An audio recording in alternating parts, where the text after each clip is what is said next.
한때 연예계 이슈에 이게 꽤 시끄러웠었죠.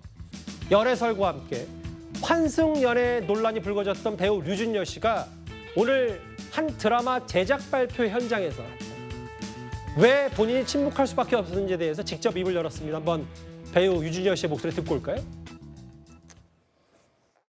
그 당시에 이제 제 의지와는 상관없이 이렇게 좀 SNS에 여러 가지 글들이 올라오면서 그거에 대해서 제가 하나하나 일일이 답변 드리기보다는 좀 침묵하고 그로 인해서 생기는 비판을 감당하는 게 좀 최선이라고 생각을 했습니다.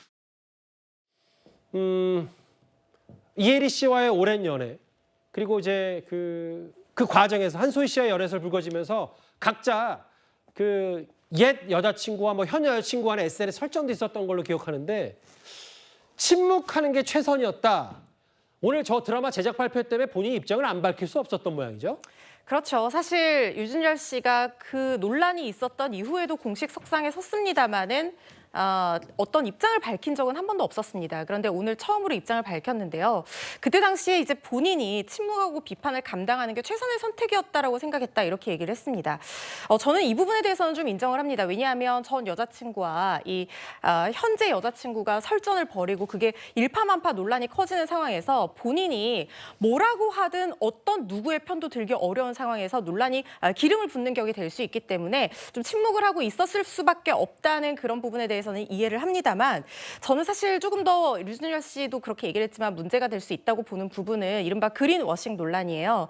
류준열 씨가 평소에 환경을 많이 생각한다. 환경 홍보대사로 뭐 그린피스의 홍보대사로도 활동을 하고 북극곰 문제에 대해서도 의견을 밝히고 이런 소신을 밝혀왔는데 정작 본인은 골프 애호가고 논란 이후에 처음 등장한 것도 골프장이었단 말이죠. 예. 그런데 골프는 사실 환경 전문가들이 얘기를 하는 것처럼 골프장을 만드는데 굉장한 어떤 농약도 사용하고 환경 오염 영향을 미치는 주범이라는 얘기가 있습니다. 예. 그리고 이런 부분이 류준열 씨도 뭐 데뷔 이후에 많은 고민을 하게 됐고 돌아보는 계기가 됐다고 하는데요. 본인이 정말 원하는 것, 본인이 정말 추구하는 것이 무엇인지에 대해서 좀 분명히 해주셨으면 하는 바람은 있습니다. 그런데 저 현장에요. 드라마 제작 발표에 공교롭게도 또 다른 논란의 배우 한 명이 있었습니다. 일단 사죄의 말씀부터 드려야 할 것 같습니다. 제 개인적인 문제로 인해서 함께 작업하는 분들께 폐를 끼칠까?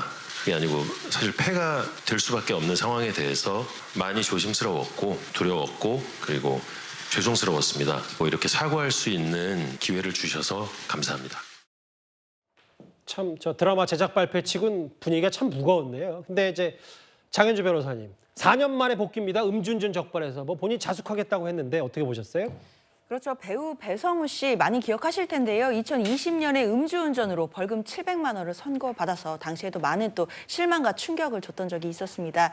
그런데 이제 4년간 자숙하고 이제 다시 복귀를 하는 자리였는데요. 그 자리에서 또 다시 한번 깊이 사과하는 모습을 보여줬습니다. 예. 사실 음주운전을 했는데 4년 만에 복귀하는 게 맞냐에 대해서는 또 갑론을박이 있을 수는 있을 것 같아요. 다만 일단 공식적으로 복귀를 하고 또 다시 한번 깊이 사과를 하신 것만큼 팬들에게도 또 대중들에게도 앞으로는 좋은 모습들을 당연히 보여주셔야 될 것 같습니다. 그 의대생 살인 사건 속보부터 그리고 논란의 배우들의 오늘 발언까지 꽤 이제 뒷부분 주제들이 무거웠는데 마지막은 이걸로 끝내면 좀 밝아질 것 같네요.